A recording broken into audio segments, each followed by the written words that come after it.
Hello there, this is Julie of Julie Leggett Art. Today what I thought I'd do, let me just move that wire out of the way, is take you through some ideas to create some space saving and also some order in your sewing room. It prompted me to do a few things like this because Susan sent me a message asking me if I'd got any ideas about organising your precious things, for sewing. Now, the first thing I'm going to show you is with your cottons. I'll just get a few of these down and show you how they've been done. Now, all of these cottons have been put into colour order, and I've used some garden wire there. All you need is the plastic coated garden wire. You've probably got some, or your other half's got some, or you can get some from a gardening store, and you just make these little rings like this to put them on. And as you can see, these have all been sorted into colour ways. I got this idea from a lady. I went to a flea market, and she showed me this idea, and I've actually got a little piece of paper with the details on about how to do it, which I'll actually take a photograph of it and share it with you. So it just makes it easier when you're actually starting on your stitching projects to actually have your cottons like this. Now what I'm going to do is, say if I was using the green way like this, quite often you cut a piece, your cotton gets tangled. With this, there's no problem. So you just take out the colour you want, pull it, and keep pulling it like this. Your cotton stays perfect, and there you have your piece of cotton to sew with.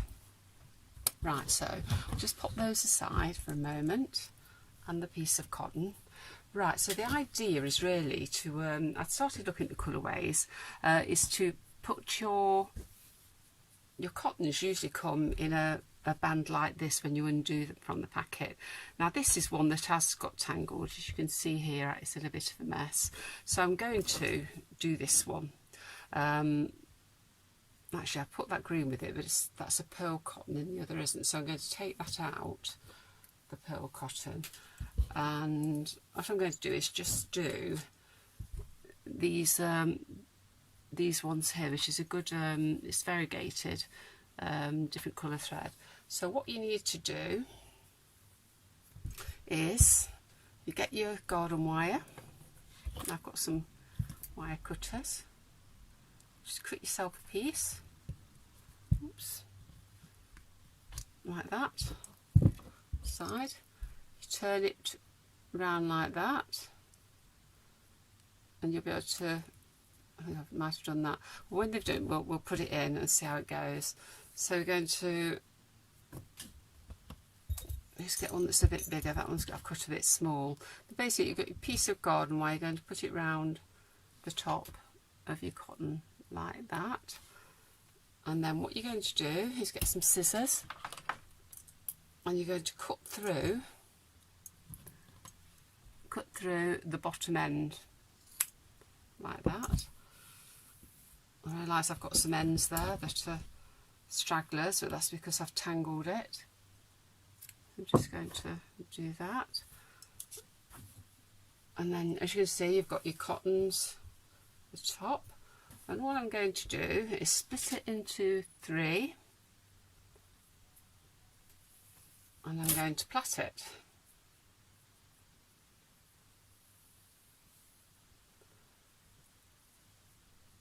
Oh, I think I need to do the whole lot together, or else it won't stay on. So split that into 3, sort of fairly evenly. I hope you can see this. I realise that the camera's a bit low, so I'm actually filming in a different spot to usual. Right, so I'm just going to plait this. I'm sorry that I've got all well, it's not paint, it's I think pastel that I picked up off the side. Okay, so as you can see, I'm plaiting away. Now this might be a day, you know, a job that you do probably when you're not feeling too inspired and you feel you need to get things sorted out. You could sit and do all your embroidery threads like this. It's something I'm working on, and already it's made quite a big difference. Another thing that I am going to share with you is how I manage to keep the things I want in the right place. It does involve using rather a lot of boxes. I buy flat pack boxes off Amazon or eBay, wherever you want, and I also collect old tins, different sizes, which is probably something that a lot of you do as well. And I use them as project boxes, and maybe not on this video, but on another video I'll show you how I gather my things together, where I keep things, and how I put the projects together. I like to have a lot of projects going on at the same time, so I have a tendency to have a few boxes available. But the good thing about it is that I can always find what I want, and for me that is a life changer, because there's nothing worse than wanting to do something and not being able to find what you want, or things being in a tangle or in a mess. Now, to be honest, there's no magic solution to storing your items and finding where they are, because for all of us it simply isn't like that. We do struggle. Well, I know I do. Now, what I'm going to do is just tie some cotton around the bottom so it keeps the ends together. Quite nice and tight. I'm going to cut that off a little bit shorter, like that. Now I do keep all my loose threads, so I don't think there's any long enough to stitch with there, but I should probably keep that and I'll use that in a project, so I just put them aside. So there's the first one. Now it is a good idea to have more than one on your thread, so it's a case of looking for something that matches in the colourway.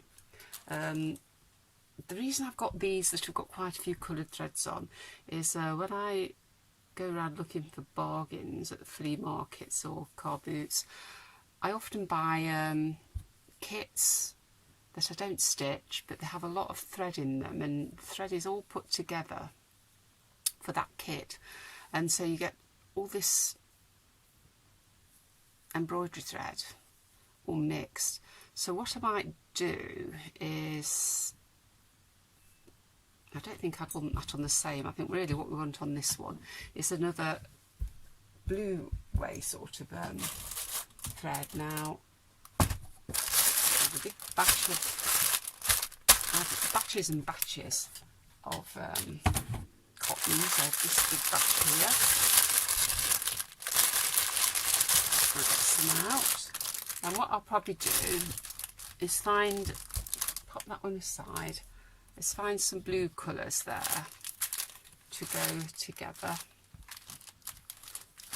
Let's have a look. So I've got 1, 2, 3. And to be honest, that's probably enough to go in that one. So what I'm going to do is I'm going to take off the labels. Now, if you want to keep the colour labels on, you can keep them on the thread. Oh, this is quite a lot smaller here, so I don't think this will work unless I actually have a play with it. So I'm not going to do these very small ones. I'm going to have a think about them. So I'll pop those out the way. I shall still be plaiting them, but I may have to redo the threads so that they'll plait okay. So let's do this next colourway. Oh, there we go, there's a whole load of yellows over there. Right, I've sorted, like, I've got some yellow and ochre yellow here. So this is pearl cotton, but it is, I'm going to put it on the same one and do those two together. Okay, so I'm going to undo the wire, pop this one on as well, tie it round.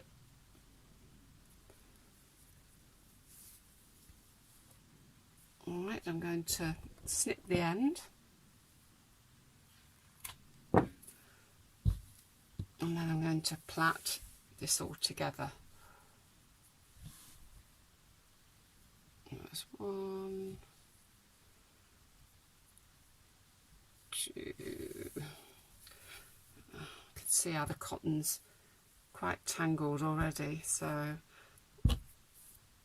this should solve all that. It's a bit like plaiting hair, getting the lugs out. Get the lugs out of your embroidery cotton. Right, so I'm going to start plaiting from the top down.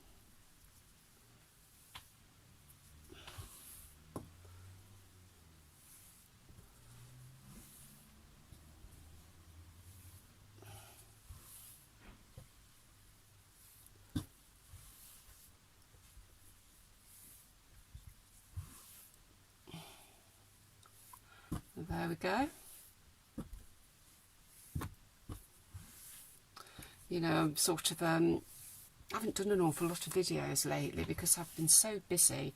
I was one of the organisers for a new art trail, and it was very successful. It was in our little village, but it did take over my life a little bit. And although I did keep creating, because I was actually showing, exhibiting myself, I didn't manage to do videos, so I'm pleased to be back doing this. And this week also we've been away. I went away to Scotland and to Cornwall touring, and I had COVID for a couple of weeks, so it really has put me out of sorts. All back and running now. The only thing is, this week we have the well dressings. I don't know if you know much about well dressings, but this is where you puddle a board and then you prick it, you do a design, and then you petal it. And I'm involved in that as we speak.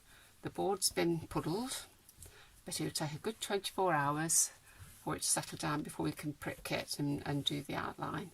So over the week I'm going to be doing that, but I will try and put a couple of videos in as well. Right, so that's that. Just going to cut up that little bit off the end. I'm going to tie that up like that. And just say that if you do this, you won't regret it. It really is worth its while. So there we go. So we have some new cottons, all in order. All you do is take your piece from there, it pulls out beautifully, and your cotton stays in good fettle. And if you do all your colours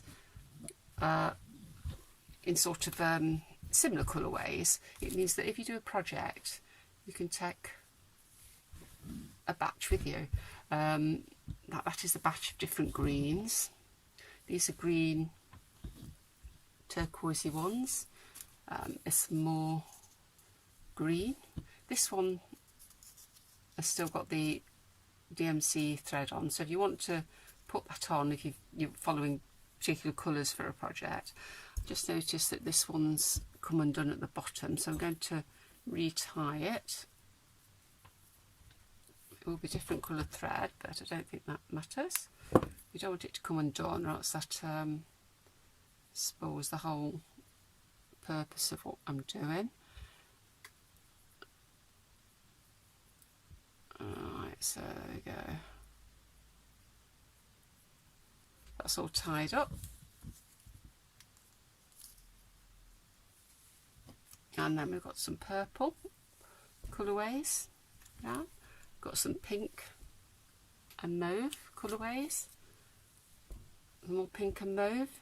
These are much shorter, so this is what I'll probably have to do with the DMC threads that I just showed you, but I will do it. And again here, it doesn't matter when you get shorter and longer. I have got some other colourways here, more green and cream, and that's different shades of green again. I've got these all hanging up on a pegboard, and some pink colourways with purple, some more orangey pinky colours there, and some more greenway colours. So I hope you like the idea. That's the new one I've just done today. I'll show you how I use them within my project packs, and I have taken a video around some parts of my craft room.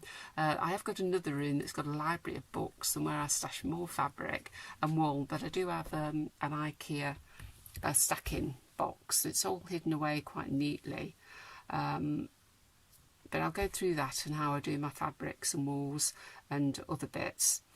I do have quite a job, because I do paint and journal as well, so I have to sort of make sure everything is obtainable. Now this is that you can read that, it might be too close, but basically this is some instructions that the lady gave me that showed me how to do this. I don't know her name, she was not a person I know, she just shared it with me, and we'll photograph that and pop that on at the end of the video. Okay, thank you for watching. I'll see you again soon.